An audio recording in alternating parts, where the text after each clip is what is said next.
I'm Chaiti Narula. Today we're going to be discussing an interesting trend that is being witnessed in India. Many Indians are fed up of the mess that has been caused by the second wave of the pandemic, and they're mulling to move overseas. Not everybody, but quite a lot of them. This is backed by a recent report that shows how immigration queries are up 20%. Let's first start off with my news report.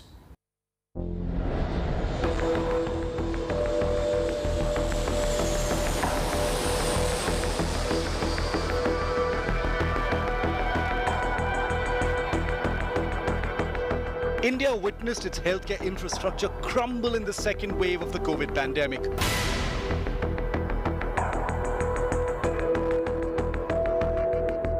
People running from pillar to post to save their loved ones was witnessed throughout the country. In the midst of all of this, there are Indians fed up of the unorganized chaos in India, mulling emigration to countries with better healthcare and better education facilities. Seeing the state of health infrastructure and specifically the governance around it and the world we are in right now makes me want to reconsider certain decisions of a temporary move to Canada versus a permanent move to Canada. Emigration inquiries have shot up in the country. A recent report mentions that emigration queries in the past 2 months have gone up by over 20%. Many people have been calling me from a few months now who are keen to move out of India to other countries that offer a better infrastructure from a medical perspective, from an education perspective, and from a business perspective.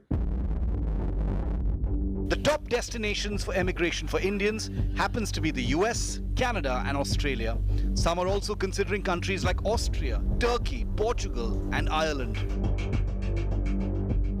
In Europe, we're looking at countries like Portugal, Germany, Austria, Spain. UK is a strong option, and so is US and Canada. And many people are also looking at St. Kitts and Nevis.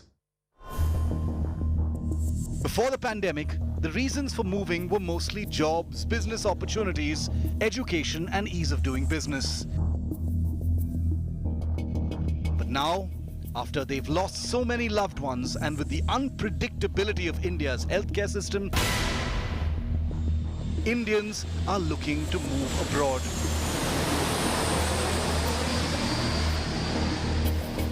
Delays in treatment have played a major role in the decision-making. Countries that have healthcare as their top priority are now favorable destinations for Indians looking to move out. With Chaiti Narula in Delhi, Bureau Report, India Today. Joining me on the show today is Amrita Raichand. She's the chef. Sushil Shamlal Vadva, CMD of Platinum World Group. Priyanka Nichavan, Director of Nichavan Group. I welcome you all very much to the show. Thank you for taking time out and joining us. All right, so let's begin with Priyanka. Priyanka, someone who deals with travel, lives in the national capital. You've seen the collapse of the health infrastructure in Delhi. What is your personal take on the second wave of the pandemic, and are you having thoughts about moving overseas? Well, thanks, Chaiti. Of course, Delhi, as you all know, was very, very severely hit by the pandemic this time. The change this time was, earlier when we were discussing COVID, it was numbers, but this time the numbers were names. We knew anyone who we were talking to was experiencing it firsthand. It was family, it was immediate, very close friends. We were all waking up to actually only trying to organize oxygen cylinders, beds. They were, it was like living in a Hollywood movie where you could only hear sirens all around and ambulances. I personally had both my kids down at one point of time. Yeah. And it was, of course, one of the most devastating things.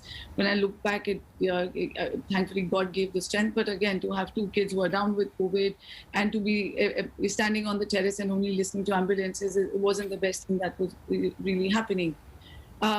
So, of course, this led to a lot of thoughts. Being in the travel tourism industry, I actually have had requests from a lot of friends and travel associates literally requesting us to start immigration services. Our family has been in the travel trade for almost 40 years. There's a lot of experience that we come back with. So, of course, those requests have come in. At the same time, with my own friend circle, I can see a lot of them are actually thinking of having a setup abroad, because I think one thing with this pandemic was that it actually equalized the the high end and net worthy people.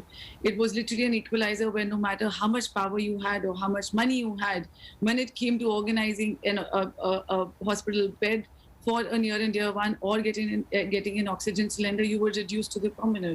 Yeah. So of course, this fear psychosis and things not being handled well, of course, we can blame whoever. We can talk about the state government, the central government, but the matter of the fact was we did not have oxygen cylinders and we did not have hospital beds. So this, Yes, you know, a lot of Indians are also fed up of this particular blame game. Whether do I blame the central government, whether do I blame the state government. So, Sushil, do you have queries of emigration up, and what do those queries look like? And even in your personal capacity, you live in South Mumbai, you're living with a wife and kids. Personally, what are your thoughts? What comes into your mind when you look at your kids, when you look at your wife, then you look at what is happening outside in the world? Do you feel like I should just go away to a greener pasture? Thank you, Chaiti, for having me on the show. First, I must say that honestly, living in South Mumbai and the place I am, I would consider myself living a fairly privileged life.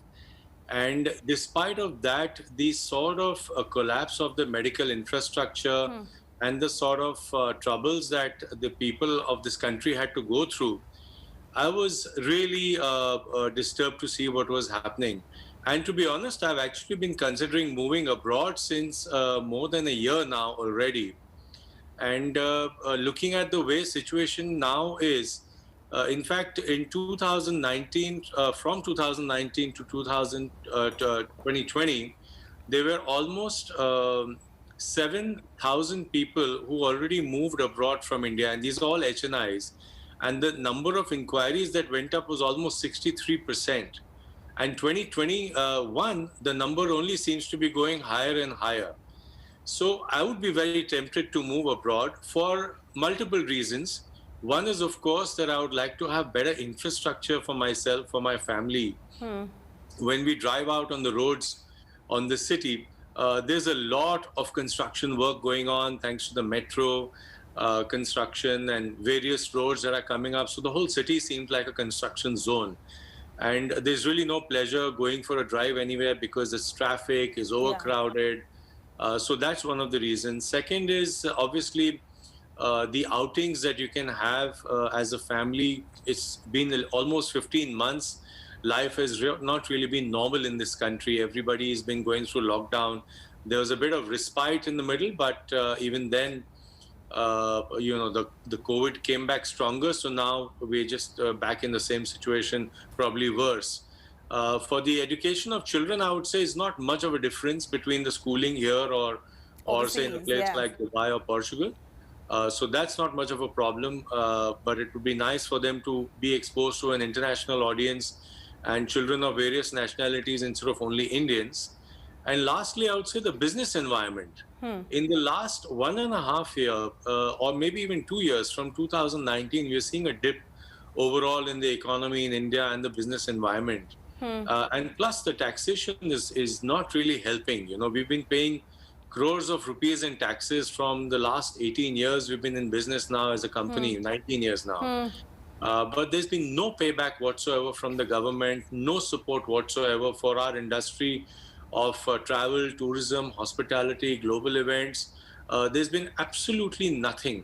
So what I'm picking up from you is that healthcare is one consideration, ease of living is the other consideration, and ease of doing business is another consideration. And you're a South Mumbaiite, I'm born and raised in South Bombay. I hear you. I hear what you're saying when you say you take your car out and then you can't even go for a drive. But you know, Amrita is another South Mumbai resident. There are some Amrita who are still not completely looking at greener pastures like you.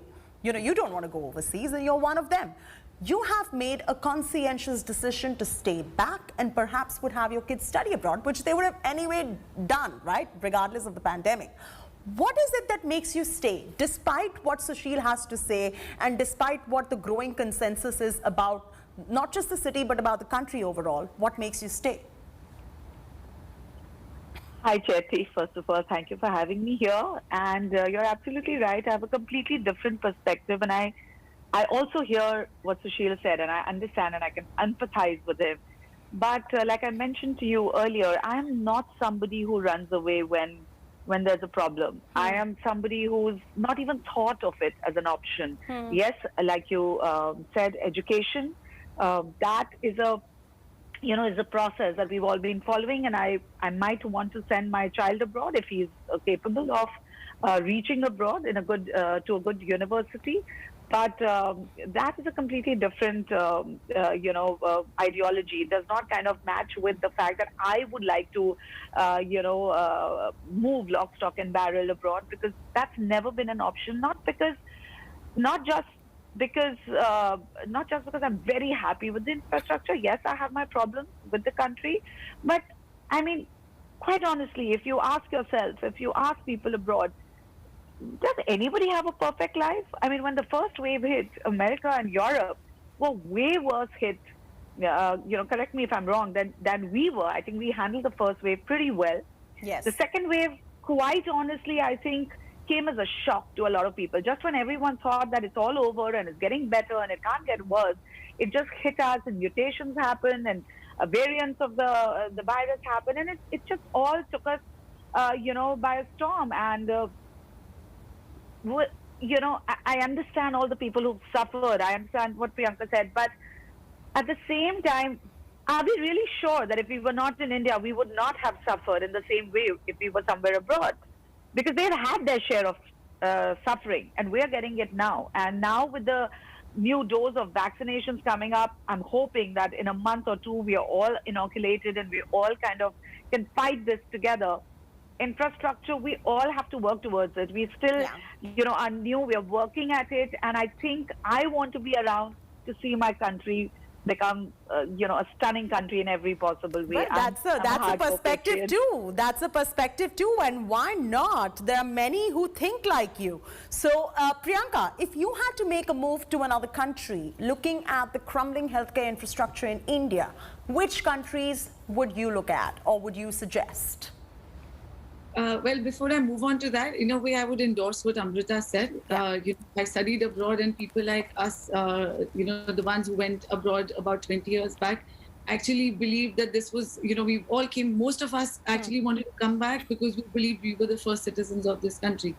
And this is where we were always going to be the first ones, and not when you were in a UK or a US, right? But of course, I still stand by that. With the health infrastructure shaken up, it did have a lot of us reconsider, and for the first. So then, which are the countries that you would pick today, and which ones would you suggest to your clientele as well, that would be perhaps in line with a good quality of life and good healthcare infrastructure? Today, if I look at it, I think UAE, Dubai is a very good option. Of course, it is in very close proximity to India. It's literally a home away from home, and in terms of from the healthcare to the other facilities. I mean, look at the retirement programs, staycation programs, workation. They've literally been open since July. They opened those on the 7th of July. Even right now, if you look at the number of charters that flew from mid-April until about 10 days back to Dubai, they're still on. The charters from India to Dubai are still on. Life is very normal. Oh, yes. The testing was huge. So they've done a fantastic job. And it's not only Indians. They actually have tourists even right now from all over the world. They've managed to have a physical travel trade international show. Yes, and I've heard that, UAE is a preferred option for many Indians. So, Sushil, for which countries are you receiving maximum immigration queries, and what is your personal choice and why? What are the reasons for people moving before the pandemic versus after the pandemic, and which are the countries that you are looking? Because when we spoke offline, you spoke about a whole lot of offbeat countries as well that Indians were earlier not thinking about.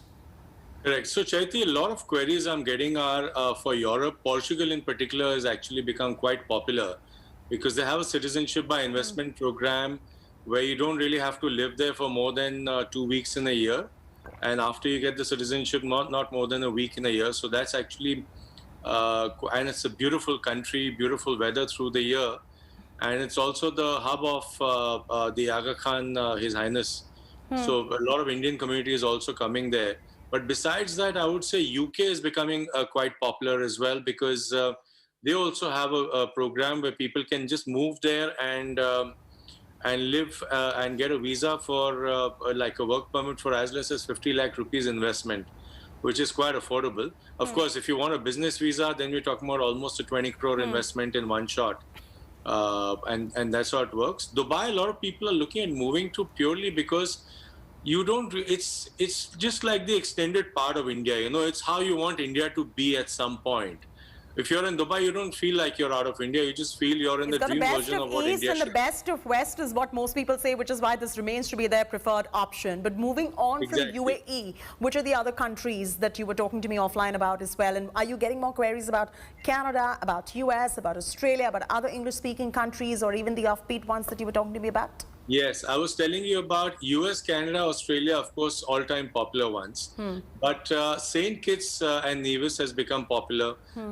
Grenada has become quite popular right now because these countries are almost giving you citizenship in a matter of 3 months after the due diligence is over.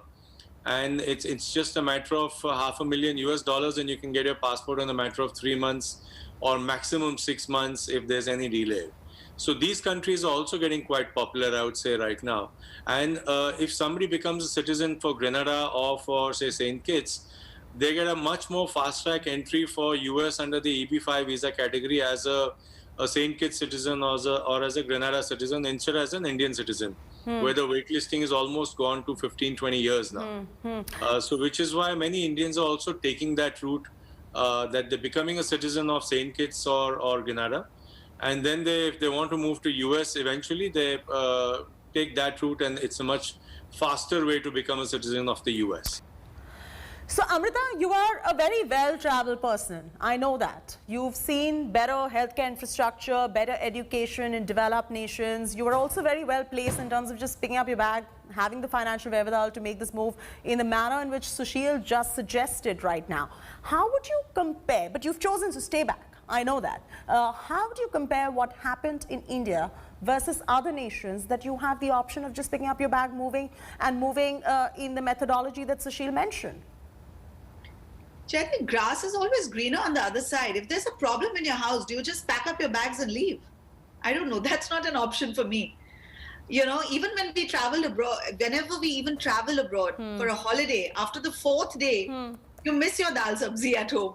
You know, after 10 days, you hear a Mere Watan Ke logo song and you want to run right back home. At least that's what happens to me. So I promise you, till you asked me this question, it wasn't even, you know, in the vicinity of my thoughts that I have the ability of picking up my bags and going. But to answer it more, in a more objective manner, definitely infrastructure may be more, but look at the population of our country. Our population is a lot more than most of the, the UAE and, most of the places. So it is that much tougher here. But look at what we have. We have our staff. We have I don't mean to sound one of those privileged people, but we can't shut our eyes to the privileges that we have. We may have an infrastructure privilege abroad, but the kind of family support we have today, my son has the love and the teachings of his grandparents that he can live with. Even people who are not privileged are living in joint families. They have each other to help. They have friends. They have families abroad. Most of the times, neighbors don't even know each other's names. So I think India comes with a lot more culture. There's a diversity. It's entertaining to be here. There is so much going on, whether it's food, whether it's culture, whether it's dance, whether it's music, and family and friends and support of the population is a trouble, but that's also an advantage to many because we have access to people who help us out in so many of our activities. Labor is so expensive abroad. So we have a lot of our advantages, and I think it's always nice to see the glass half full than half empty. Well, that's one perspective. That's one perspective. And of course, that is also a reality amongst many people. They have seen the healthcare infrastructure fall. They have seen the mayhem of the pandemic, but they still say, no, we will live in India. We're set in our ways. We're happy over here. Priyanka, I'm going to come to you. In a personal capacity, which are the countries that you would pick if you had to go abroad? And Sushil mentioned a few offbeat countries as well, but which one remains to be your top choice? And from the queries that you're receiving as well, which is the top one and why? And what are the reasons now that people are saying they want to move? So I think my personal choice will definitely be UAE, in particular Dubai. And when I'm also receiving queries, it's mostly for UAE. And like I said, one of the top reasons being, when Amrita is saying, it's the home factor. So when you think of Dubai, it's literally an extended part of India.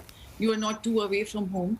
Of course, the kind of infrastructure in terms of health, in terms of rules, regulations, safety, everything that Dubai has built, and at this time they've proven it.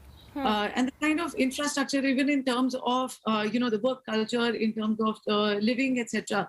So for the ones, especially for the haves who can afford, because of course living in Dubai is not a cheap option. It comes with even the real estate there is expensive. So those kind of queries are definitely coming more from HNI clients. For people who are not looking at immediately moving, but they're definitely looking at setting up a base. Yeah. So it's almost like for most of us whose kids are now ready to go to college, and they again, all of us are looking at sending them to the US or the UK. So Dubai in particular becomes like the center of the East and the West. And so this option of, even if not necessarily moving completely, but to having a base set up in Dubai is being discussed very, very openly, where people are looking at real estate options. Secondly, COVID has taught a lot of us that we can actually work online. So this, and Dubai, with the time difference of just about an hour and a half, I mean, it just makes it even more easier. Whereas if you're in UK and if you're still trying to control an existing business in India, you're still, lagging behind in time. Dubai comes with that advantage as well. So, Right.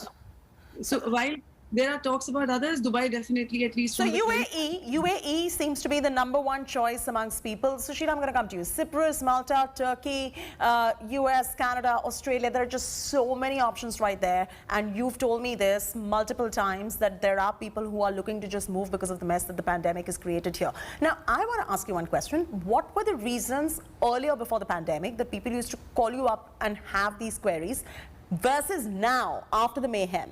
And what are the reasons that they want to move now to all these countries? So before the pandemic, Chaiti, it was largely business-driven decisions, particularly taxation, ease of business, travel connectivity of the destination to various other countries.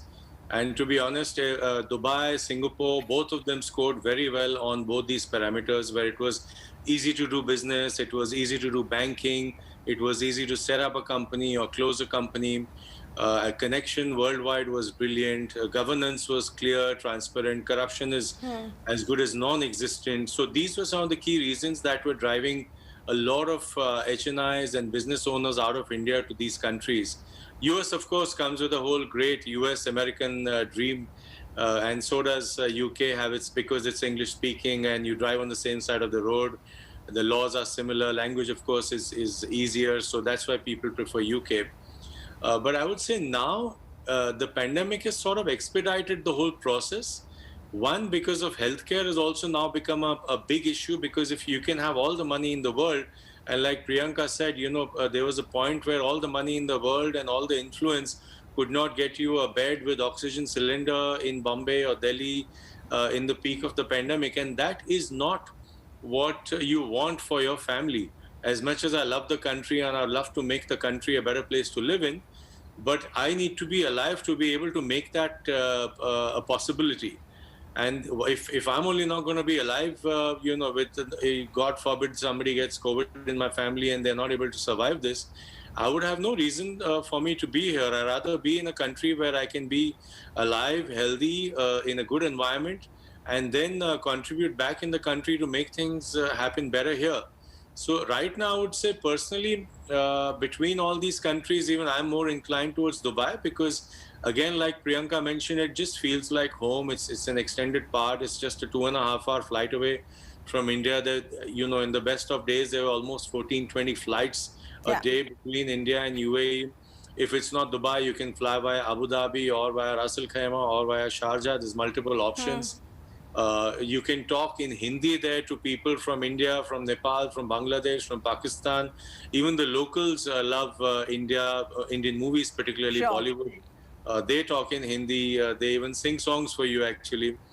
And so Dubai feels like a second home for most Indians who are then looking to move abroad, and outside of the other considerations of other countries too. #1 in the pecking order happens to be UAE. Amrita, You are somebody who's not going to move. I'm aware of that, and you've established that too. As far as education is concerned, at some point, would you like to see your kids study abroad for better education? Would that be a consideration, or would the consideration then be that they get educated and then they settle over there so that they can have better healthcare infrastructure? What would your considerations be?